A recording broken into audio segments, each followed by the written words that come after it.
It's 2100 GMT, that's midnight in Gaza, where more than 2 million people remain trapped inside the besieged enclave.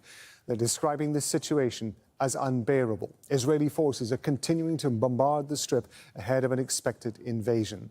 Israel has killed at least 2,670 Palestinians in its bombing campaign on Gaza. At least a quarter of them are children. The death toll has jumped by more than 400 in the past 24 hours. Another 1,000 people are missing under the rubble from the continuing bombardment. 1,400 Israelis have been killed in attacks by the armed group Hamas, which controls the Gaza Strip, including 289 soldiers. The combined number of casualties makes this latest violence the most deadly on both sides in all 5 conflicts between Israel and Gaza. The UN says it's witnessing what it calls an unprecedented human catastrophe, with an estimated 1 million Palestinians displaced from their homes in the last week. We're going to get a live update from Gaza in just a moment, but first this report from Imogen Kimber. The aftermath of another Israeli strike on Gaza. The bombardment hitting homes and buildings where people are taking refuge. Residents struggle to pull the injured and the dead from the destruction.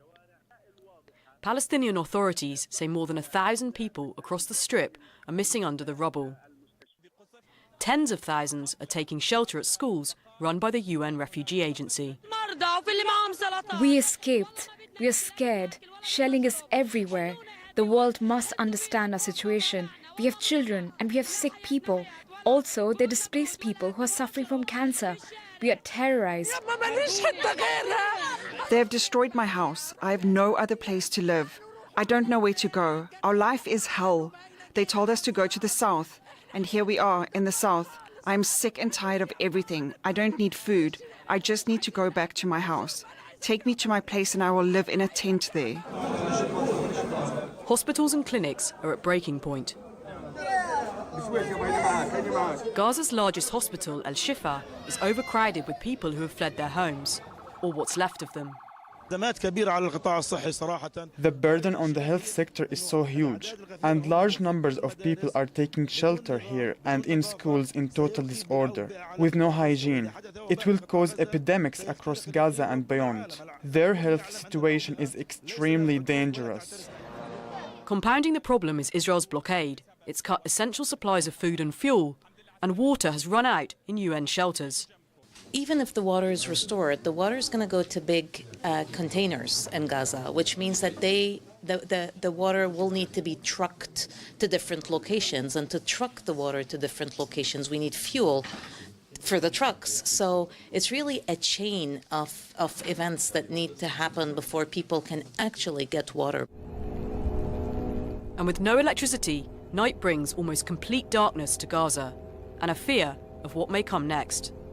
Imogen Kimber, Al Jazeera. Tariq Abozoum's joining us live from Gaza. One of the main considerations for people in Gaza is, of course, the water supply. Do we have any indication if the water is being supplied in parts of Gaza? Well, as everyone knows, that water is life inside Gaza Strip. So after 7 days of ongoing bombardment of the Gaza Strip, there is any drop has been entered to the Gaza Strip. Recently, under the American pressure, the Israeli authorities have accepted to provide Gaza Strip with water sources. And meanwhile, one area inside the Gaza Strip had received this kind of provisioning, which is the municipality of Bani Sahila municipality in the eastern areas of Khan Yunis city. These areas included different houses since were evacuated during the early beginning of this round of fighting between Palestinian fighters and the Israeli occupation forces. The majority of Gaza Strip areas also face such severe shortage of water supplies, which really impose a significant threat for their lives, and they might be really exposed to different kind of disease due to the lack of water. So many casualties. Earlier, at least 1 Israeli has been killed and 3 have been wounded after Hezbollah said it targeted a military post near the border in a missile attack. In response, the Israeli army shelled Lebanon's border and set up a 4-kilometer-long buffer zone. Iran's foreign minister has told Al Jazeera that his country will not remain an observer in the ongoing conflict between Israel and Gaza.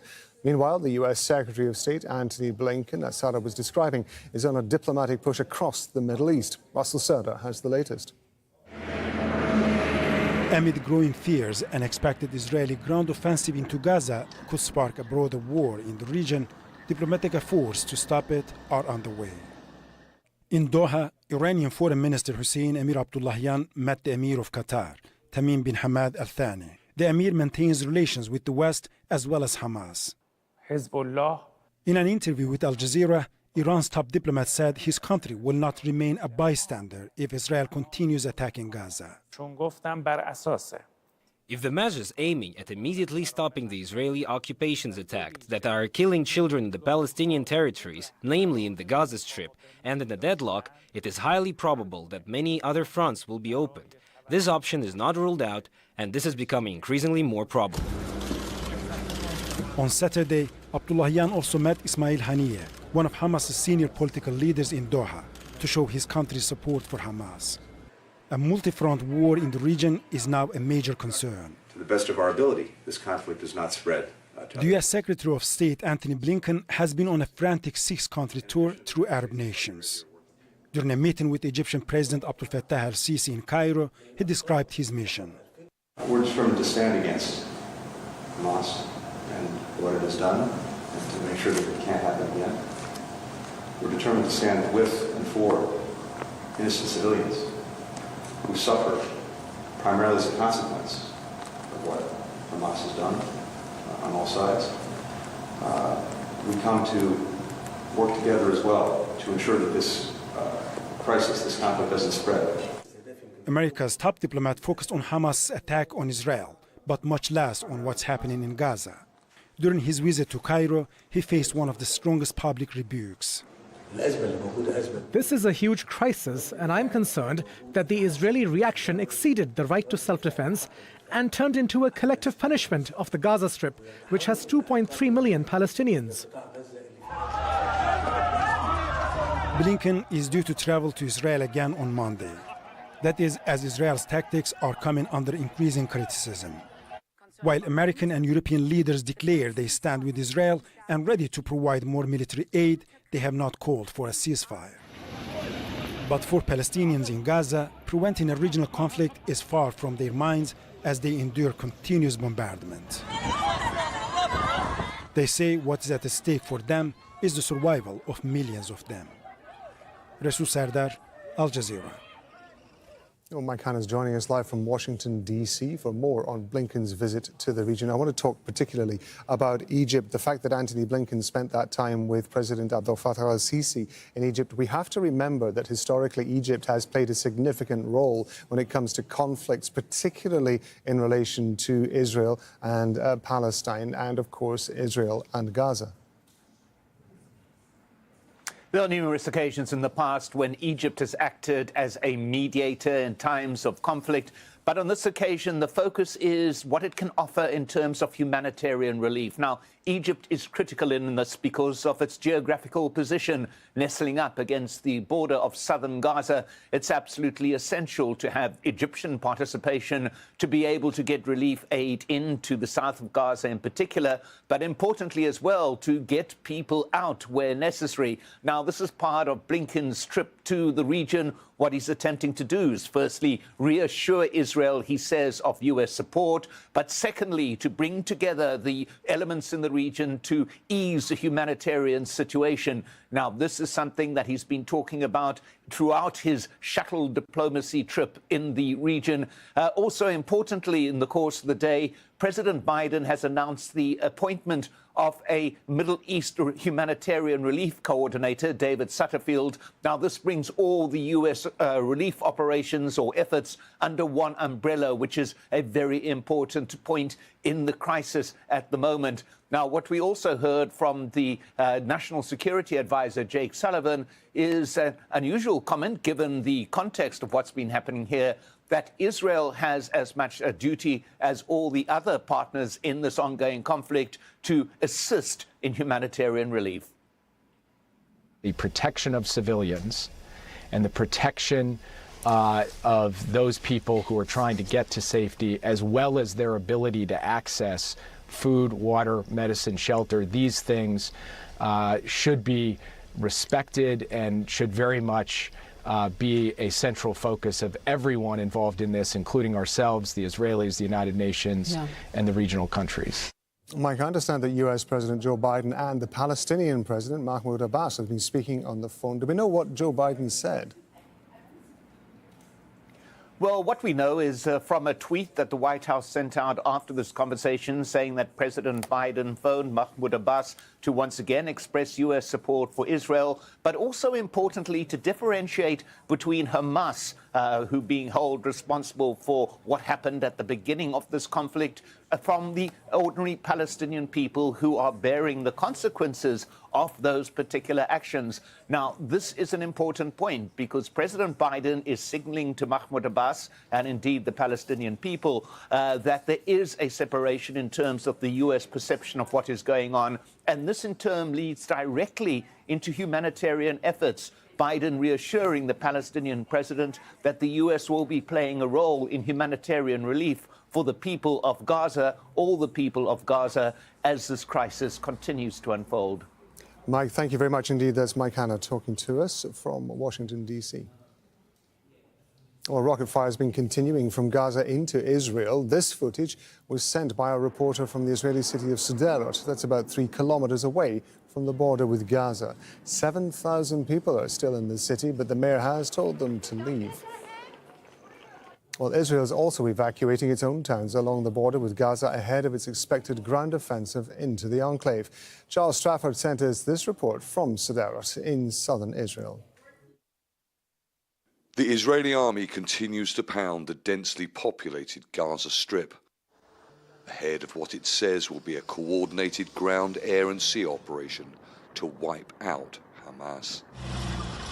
Tanks and heavy weaponry, along with hundreds of thousands of troops, have massed along the Gaza border. Israel's defense minister vowed an historical battle. This will be an intense war, this will be a lethal war, and this will be an accurate war. And it'll be a war that changes the situation forever. After pausing for a moment to commemorate victims of the Hamas attacks on October the 7th, Israel's Prime Minister convened the first meeting of a new security cabinet. I saw our wonderful fighters who are now on the front line. They know that the whole nation is behind them. They understand the magnitude of the task. They are ready to act at any moment to eradicate the bloody monsters that have risen up against us to kill us. Hamas thought we would be demolished. It is we who will demolish Hamas. Palestinian fighters continue to fire rockets from the Strip. Most are intercepted by the Iron Dome defense system. But some get through. As intercepted rockets explode above, and after repeated warnings by the Israeli military to evacuate, many of the remaining civilians in the town of Sderot board buses to leave. Most are reluctant to go. 45 years I've lived here. I have no choice but to go. We have the strongest army in the world, but we won't beat Hamas. We thought it would end after a week, but it hasn't. I'm just taking what I can carry. This damage was caused by one of the rockets fired from Gaza. The Palestinian territory is around 3 kilometers in that direction, and there are numerous other houses along this street that have also been hit.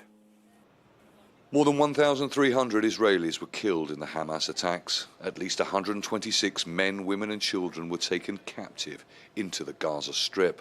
But just over a week later, Israel has flattened entire neighborhoods in the Palestinian territory, killing almost double the number of Palestinians. It's warned the rest to move to the south or risk death in the crossfire. It is inevitable. Many more Palestinians of all ages will also die. Charles Strafford, Aljazeera, Sderot, southern Israel.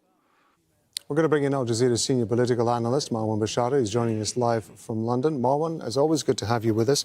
One of the key concerns of at least the diplomacy over the last few hours appears to have been the dangers of this spilling over the borders and into other parts of the region, particularly, of course, the role that Iran might play in all of that. What's your assessment of whether or not that may happen? Well, certainly all the ducks are lined up, as it were. Israel is escalating the war. It's amassing soldiers on the borders with Gaza. It's making all these threats, as we just heard in the report. Lots of bravado is coming out of Tel Aviv. And clearly on the other side, Hamas, as we also heard today, is making warnings and threats and is not backing down at all. If anything, it's raising the tone of its steadfastness, if you will. And next to that, or on the other side of that, is, of course, the clashes that are happening around the Israel-Lebanon borders between Israel and Hezbollah there, with Iran making threats of an earthquake in the region if Israel invades Gaza. So all in all, now all the signs are there for, wider war. But for the time being, all these signs remain rhetorical, some of them real, as in Lebanon, but we will see, because I think it's going to depend a lot on, how does the war go? Because it's not just a normal war, right, Rob? I mean, it's more of an urban warfare / massacre that we will probably see the next few days, with an estimate of perhaps tens of thousands or hundreds of thousands of casualties. That could definitely provoke a wider reaction in the region. I want to ask you about U.S. Secretary of State Antony Blinken and this tour of diplomacy that he's doing in the region.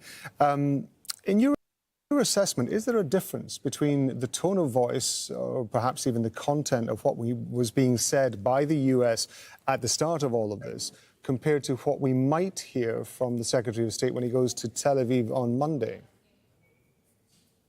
There was, absolutely. There was a trajectory of sort. I think when he left Israel, he was speaking only in terms of demanding that everyone condemn Hamas and rejecting any talk of a ceasefire, and also basically ignoring or refusing to talk about humanitarian assistance, while always repeating President Biden's threat to anyone who dares take advantage of the situation. I think by the time he went through Jordan, Qatar, Saudi Arabia, and so on, by the time he got to Egypt and back to Israel, he's already changed the tone in terms of the humanitarian assistance, in terms of the protection for civilians. But of course, he still refuses to talk about ceasefire and or let alone the Palestinians' right to protect themselves. But I think all in all, there's a change in tone, and I think that's reflected in certain Arab pressures, because I think the Arab leaders are feeling the heat of the street, as it were, because of the synergy between Palestinian tragedy and Arab public opinion. Obviously, there's a lot of speculation about the nature of whatever military action Israel may take over the next few military to do what Benjamin Netanyahu wants and to get rid of Hamas totally. What we know for the time being is that this is going to be a very dramatic, tragic urban warfare. And almost there's a consensus among military analysts that it's going to be costly mainly to the Palestinians, but it could also be costly to the Israelis in, block to block, house to house, clashes between Palestinians and Israelis. Certainly the civilian population in Gaza is going to be paying the highest of all prices, as I just said earlier, perhaps tens or hundreds of thousands of casualties, which means that in the end of the day, if, and that's a big if, Israel succeeds in, dismantling Hamas's military and administrative structures in Gaza, they still wouldn't be able to defeat the Hamas idea, right? Because Hamas is more than military structure. It's the idea of resistance to the occupation. That's the same idea also that other Palestinian factions hold. The idea that the Palestinians will struggle for freedom of justice and they will not stop until they do attain that. And I think that's probably not going to end with ending or crushing Hamas military if that succeeds. So I think the end game remains to be vague, remains to be inadequate, because just the idea of, a tragic war against a population, basically a massacre, unraveling in the next weeks and months, it's not a solution. And clearly there is no military solution, Rob. Clearly there's only a political solution for this crisis. Marwan Bashar, as always, thank you very much indeed for your time. Still ahead on Al Jazeera, both Israel and Hamas have been accused of violating international humanitarian law with their attacks on civilians. We're going to get more analysis on that.